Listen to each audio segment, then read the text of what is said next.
printdan keyingi metod haqida gaplashamiz. Print.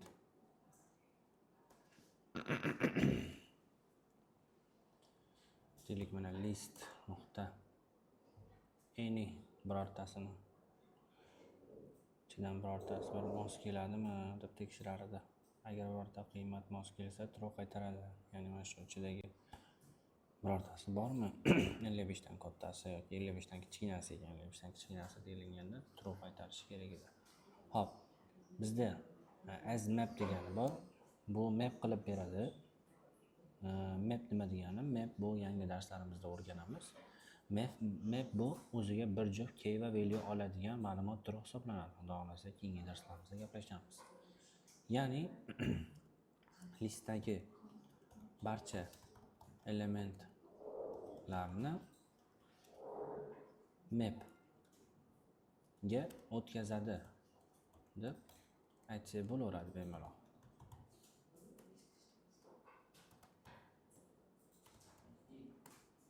Endi hop, yana qaysilari bor? Hali ancha bor. Hop, azmin casting qiladi, ya'ni birini boshqasiga, ya'ni ichidagi hamma qiymat faqat true yoki faqat false bo'lishi mumkin, yoki mana list ochilinadi-ku, tipli qilib, e'lonli qilib, xuddi o'sha narsani aytiladi bu joyda. Ya'ni case qilib birorta bir ma'lumot turiga biriktirib qo'yilsa bo'laveradi. Misol uchun int keladi yoki double keladi degan holatda keltiriladi. Mana misol uchun bunda aytayaptiki, listning barcha qiymatini case qilib aytsa bo'ladi deyapti. Ya'ni misol uchun case qilganimizda bu listning ichi yo'naltirilgan object so'roq ekan. Biz buni object so'roqqa misol uchun casting qilsa bo'laveradi, yoki buni ichidagi hamma narsa list bo'lib keladi deb case qilsangiz ham bo'laveradi. Faqat list bo'lib keladi deb casting qilganingizda, ya'ni ichidagi qiymatlari, ya'ni butun boshli list, ochilingan, e'lon qilingan listning mana bu ma'lumot turi bo'ladi. Ya'ni ichidagi ma'lumot turi, ya'ni bu ma'lumot turi listning elementlari qaysi ma'lumot turiga mansubligini aytilinadi. Ya'ni listning tipi deyiladi bu narsa. Mana shu narsasi list dynamic bo'lsa, siz bir listni boshqa listga yuklab turgan paytingizda u list sizga aytadiki, menga faqat nimaligini ber, intligini ber yoki list qatnashganini ber. Siz dynamically listni dynamicsiz listga yo'naltirib turganingizda casting qilib, o'sha dynamic lekin ichida anaqangi qiymati bor deb casting qilishingiz mumkin. Ya'ni casting bu ichidagi elementlarini qaysi turga mutanosibligini aniqlashtirish, ya'ni ichidagi barcha qiymatlari faqat mana shu turga tegishliligini aytib ishontirish hisoblanadi, qisqa qilib aytganda. Demak, bundan keyingisini ko'ramiz. List nuqta bizdagi yana qaysi metod bor ekan? Tepada contains. Listni ichidan qidiradi. Listni ichida shu element bormi yoki yo'qmi, o'shani tekshiradi. Misol uchun listni ichidagi qidiruvchi contains funksiyasi listni ichida nimalar bor? Misol uchun mana tepaga chiqib ko'ramiz. 123 bor ekan, 12 ham bor ekan. Agar bor bo'lsa, o'sha true qaytaradi. Demak, list string dynamicga o'girib qo'ydingiz deyapti. Castingda xatolik bo'ldi. Ya'ni haliganda casting qilib ketdik. Castingni to'g'ri qilish kerak. Noto'g'ri qilinsa bo'lmaydi. List object keldi, bunda list object bo'lib bo'lishi kerak. Men aytdimki, agar list dynamic bo'lsa, boshqa listga yuklab turgan bo'lsangiz, casting qilib yuklashingiz mumkin. Agar noto'g'ri casting qilsangiz ham error o'tadi buni. Shu narsa. Unda contains bu juda ham oson. Listning ichida berilgan qiymat bo'lsa true, bo'lmasa false, teng bo'lmasa degan edi. Esingizda bo'lsa.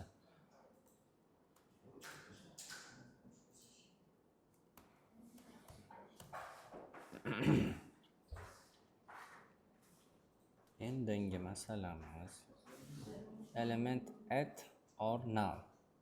Ya'ni bu narsa misol uchun mana birinchini beradigan bo'lsak, birinchi elementini qaytaradi, yo bo'lmasa nolni qaytaradi. Ya'ni aytmoqchiki, element add degan metod o'rganganmiz tepada eslangda bo'lsa, listning berilgan indeksdagi qiymatini qaytaradi deyilgan. Agarda listni element add indeks bo'yicha ikkinchi indeksda qiymati bo'lmasa, mana bu yerda error otadi. Bu narsada error otmaydi, chunki nullga o'ralganligi uchun. Null bu degani agarda qiymati bo'lmasa, listning birinchi indeksda elementi bo'lmasa, null otadi. Bo'lsa, o'sha qiymatini chiqarib beradi. Misol uchun mana birinchisi nimaga teng ekan? 123 ga teng ekan. Tekshirib ko'ramiz.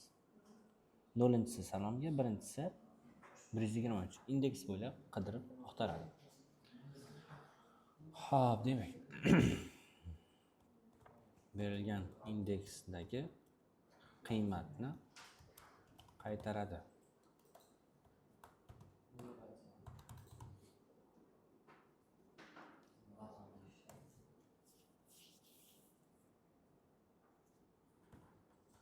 Endi keyingisini ko'ramiz.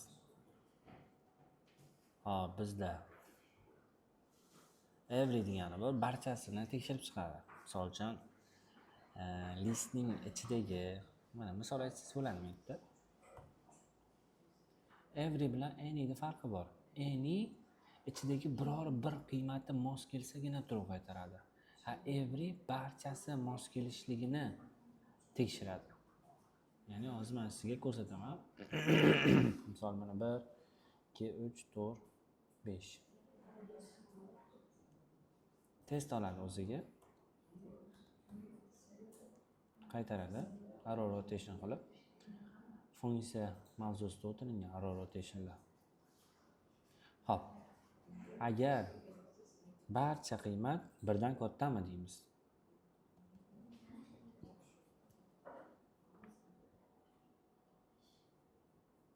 False.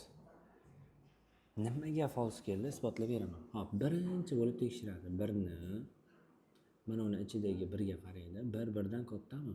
Yo'q. Teng. Lekin bu yerda birdan katta tekshirilgan. 2. Ha. 3. Ha, 4. Ha, 5. Ha deydi. Lekin bittasi yo'q deydi. Aynan bittasi yo'q deganligi uchun false qaytaradi. Qachon true qaytaradi? Agarda listning ichidagi barcha elementlari berilgan shartga to'ppa-to'g'ri tushsa. Mana endi true qaytaradi. Chunki testning ichidagi qiymatlar katta yoki 1 ga tengmi? Mana yerda. Ha, 1 ga teng. Kattami 1 dan? Ha. 1 dan kattami? Ha. Ha, ha. O'shanga true qaytaradi. Ya'ni listning ichidagi barcha elementlari berilgan shartga munosib bo'lsa, hammasi keyin nima qiladi? Misol uchun mana sinfda 15 kishi bor. Ustoz kelib aytdi, hammani 5000 dan puli bo'lsa, oshaymiz dedi. Lekin bir kishini puli yo'q edi. Lekin u ichkaridagi hammaga kiradi o'sha bir kishi ham. Demak, bir kishida bo'lmaganligi uchun hech kim osh yemaydi, false otadi. Xuddi shunaqa hayotiy qilib aytilmagan bo'lsa.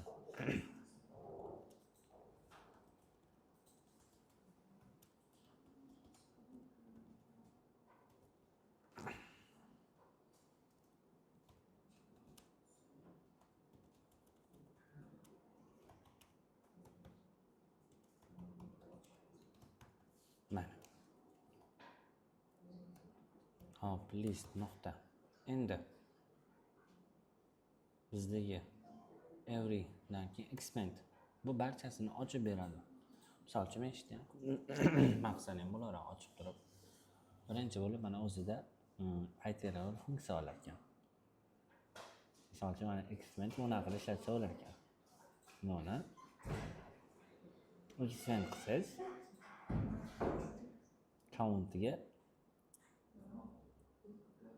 funksiyaga, ya'ni expand funksiya oladi o'ziga. Faqat iterable funksiya oladi. Iterable funksiya oladi. Misol uchun mana yerda ana count degan iterable funksiya olibdi. Count olar ekan, count ekan nomi, n olar ekan. Asinxron funksiya ekan dashi.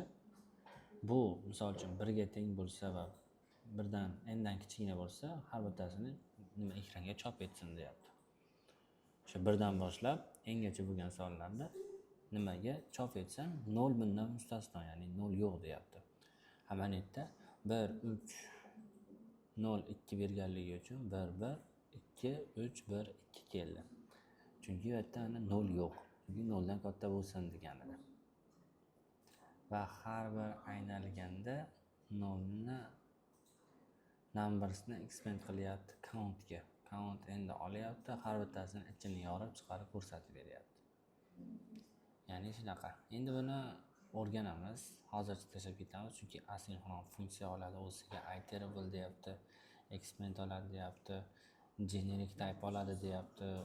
Endi buni haligi to'g'rilikda veshni mavzularni o'zaro birlashgan holatida siz expand mavzusini tushunasiz degan ma'noni anglatadi-da.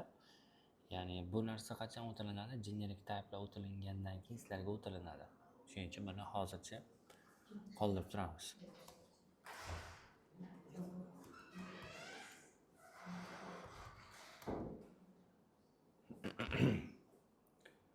Bizdagi hissa ko'paygan. Bizdagi qaysi funksiya edi? Fold. Ya'ni o'ziga birinchi value oladi va kombinatsiya qiladi. Misol uchun birinchi valuesi 2, mana uni list qilib ochaylik. Misol uchun mana 1 2 3 4. Kombinatsiyasi bo'lsa, o'sha birini boshqasiga kombinatsiya bo'lgan holatda desak, initial previously element oladi o'ziga. Combine qaytarsam, misol uchun combine'ni qo'shib a'ga. Hop, endingi masala qaytaryapti kombinatsiyani qo'shib a'ga. Faqat mana uni bitta tashqarisida.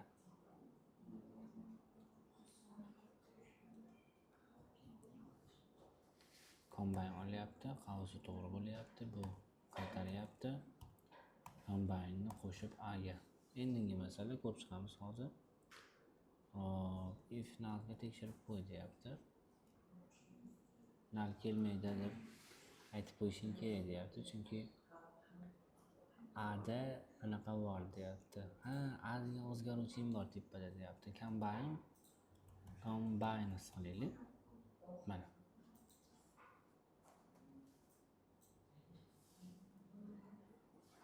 Endi buni sektor qo'yishing kerak deyapti. Hozir tekshirganimizdan keyin objektda plus bo'lmaydi deyapti. Plusligini nima qilishing kerak deyapti. Ya'ni bu bir-birini ichiga qo'shmayapti. Shunaqangi holatda esdan chiqib qolgan bo'lsa, meshda o'zini nimasi bo'ladi? Foldga tur berib qo'yish kerak ekan. Casting qo'yish kerak ekan. Int keladi deb. Yo'qmasam halidan castingni o'rgatdim, o'sha casting qilib ketsa ham bo'laveradi. Misol mana nuqta cast yo'q, bu bunaqa qilish kerak ekan. Intga olib o'tib qo'yar ekan bu. Int. Ya'ni castingni bu yerda qilsa ham bo'laveradi. Yana bitta yo'li bor.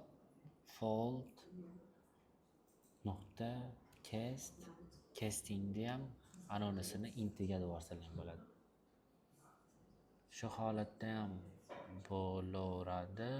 Endi agar bundan ham osonroq bo'lgan holatda osongina mana yerga int keladi, buni tanasiga deb qo'ysalaring ham bo'laveradi. Mana shu holatni ham ketaveradi mana. Intni intga qo'shsa bo'ladi bitta. 12. Isbotlab beraman, nimaga 12? 2 ga qo'shdi, 1 da 3 da 3 ga 2 5, 5 ga 3 8, 8 ga 4 12 bo'ladi. Boshlang'ich qiymat bilan birini boshqasiga qo'shadi.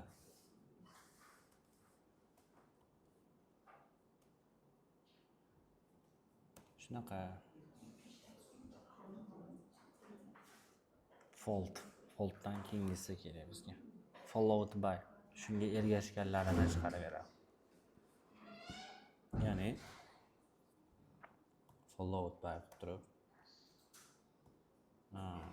true yoki mana -9 berib qo'ysak, ergashtirib chiqarib beradi. Mana listga qo'shadi, oxiriga shular ikkalasini ergashtiradi va iterable qilib qaytaradi. Add funksiyasiga o'xshab ishlaydi, lekin iterable qaytaradi.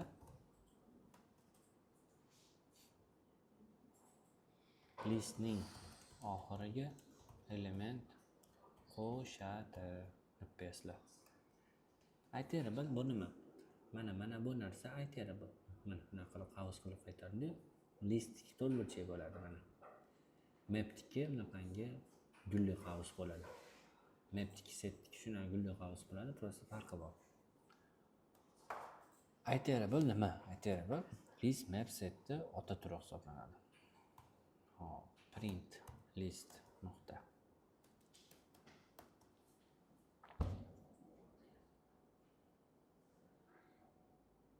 Followed by get range. Shu oraliqdan shu oraliq birinchi elementdan 3-indeks elementgacha chiqarib ber. 3-elementga chiqarib salomdan boshlab 123 dan keyingi qiymatgacha chiqarib berish kerak menimcha. Mana. 1. Demak, indeks bo'ylab ishlaydi. Tepaga listga chiqamiz, isbotlaymiz. 1 dan 3 gacha deyiladi. 1. Demak, 123, 3 bu true. Ya'ni 0 1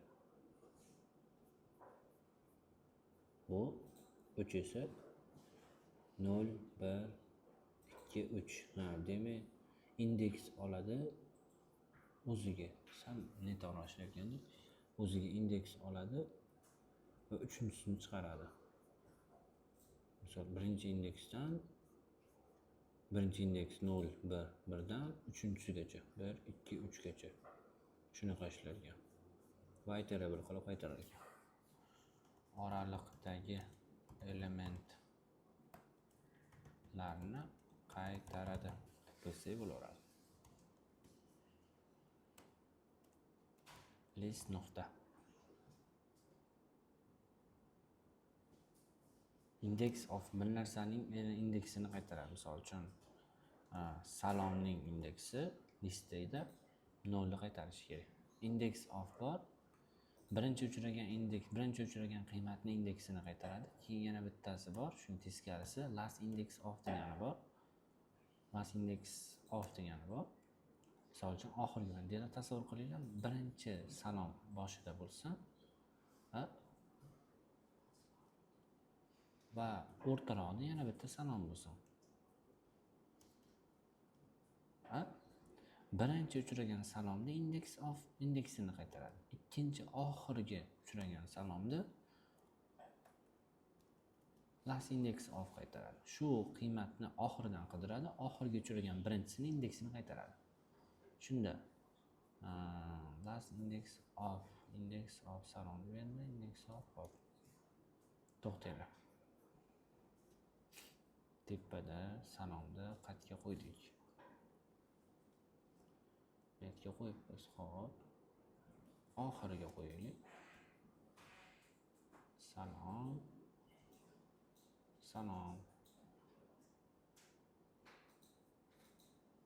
0 qaytaryapti, lekin last index of oxiridagi qiymatini qaytaradi. Misol mana hozir isbotlab beraman. Notice the last index of resi 1 da turibdi deyapti. 0 1. Index of ham shunaqa ishlaydi qizig'i. O'sha bir qiymatning nimasini qaytaradi. Option last index of oxiridan boshlab qidirib topardi. List bo'ylab. Misol uchun mana list beraylik. 1 2 3 1. Mana ichiga 1 da qidirsak, oxirgi qatnashgan bir nechinchi indeksda turibdi desak, 3-indeks mana. 0 1 2 3. Mana unga ham xuddi shu narsani bersak, mana qandaydir satr bilan ishlaganda nuna bo'lib qoladi shekilli. Ya'ni ishlanadigan bo'ladi shekilli. Mana bir raqami birinchi indeksda nechida turibdi? 0 da turibdi. Bir raqami oxirgi indeksda, oxirgi qatnashgan bir nechinchi indeksda turibdi desa, 3-indeksda turibdi deyapti. Mana index of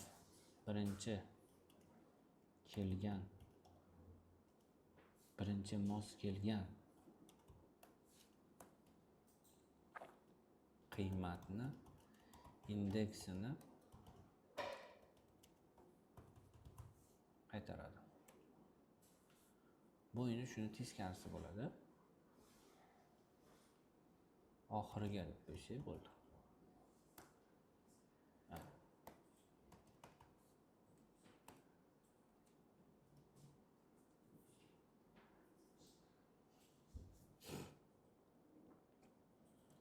Index where. Index qayerdaki o'ziga test oladi. Misol uchun index qayerdaki r dan boshlangan bo'lsa yoki index qayerdaki birinchi uchragan juft sonni qaytarsin. Mana zo'r bo'ldi. Birinchi uchragan juft sonning indeksini qaytarsin. Mana shu holat juda ham zo'r bo'ldi. Test